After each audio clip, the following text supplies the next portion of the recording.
में ठंडक और अजीब सी खामोशी घुली हुई थी। विशाल और सूरज, दो बचपन के दोस्त, अपने गांव रामपुरा से पुराना वीरपुर स्टेशन की ओर जा रहे थे। उनके तीसरे दोस्त नरेंद्र ने उन्हें अपने घर बुलाया। स्टेशन के पास से रास्ता छोटा पड़ता था, इसलिए दोनों ने वही रास्ता चुना। भाई, ये रास्ता ठीक है ना? लोग कहते हैं वीरपुर स्टेशन पर रात को ट्रेन बिना इंजन के खुद चलती है। ओए बंद कर, बिना इंजन के ट्रेन? ये कोई कार्टून शो है क्या? तू मजाक समझ, लेकिन मेरे चाचा बोले थे एक आदमी ने रात में ट्रेन सीटी बजते सुनी और अगले दिन उसकी जीभ गायब थी, आवाज एकदम खत्म। किसी ने मारा होगा। तुम डरपोक लोगों को हर चीज में भूत दिखता है।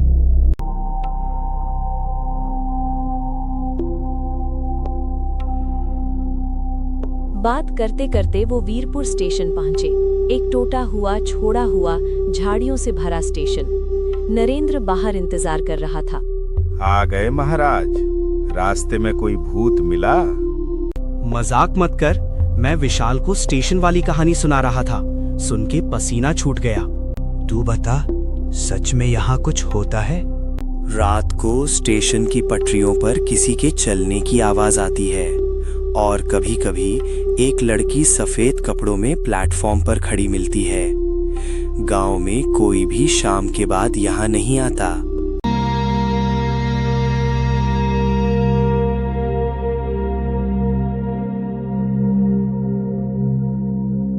तभी गांव के बूढ़े मास्टर दयाल आ पहुंचे।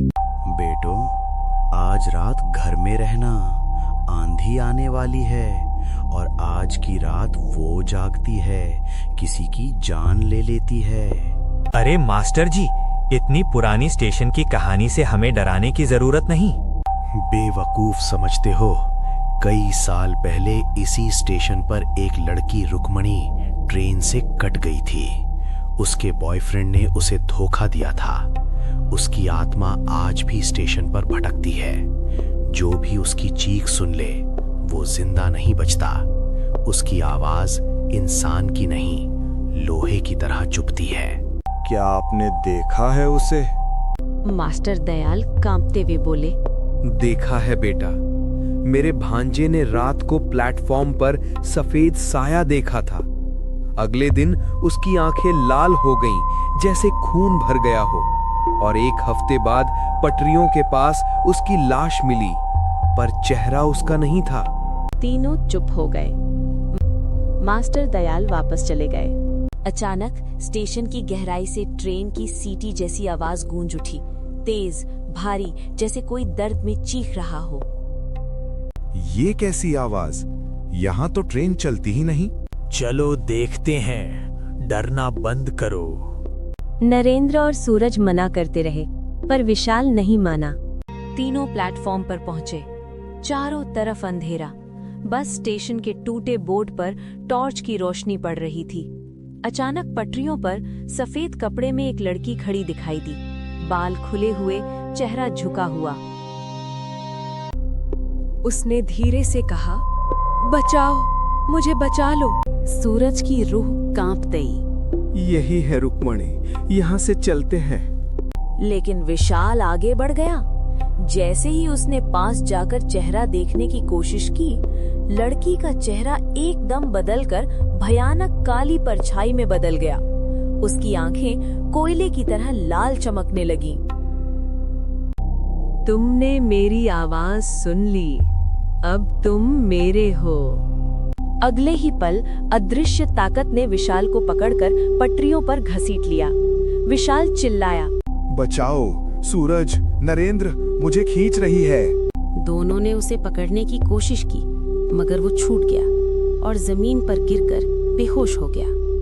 साया चीखा, जो मेरा दर्द नहीं समझते, मैं उन्हें अपने साथ ले जाती हूँ।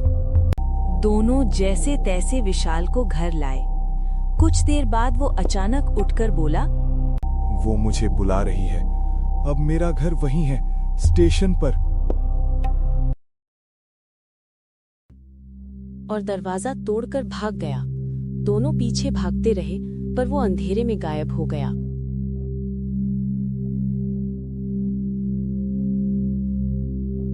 सुबह लाश मिली पटरियों के किनारे, लेकिन चेहरा उसका नहीं था। पूरा गांव दहशत में था।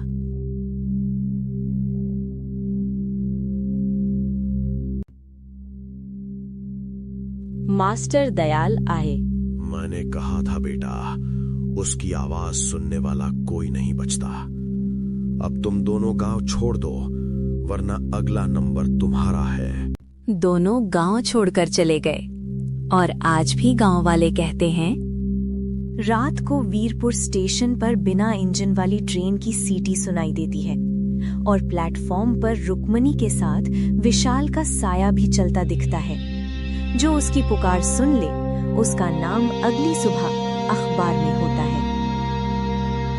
किसी के दर्द को हल्का समझकर उसका मजाक मत बनाओ।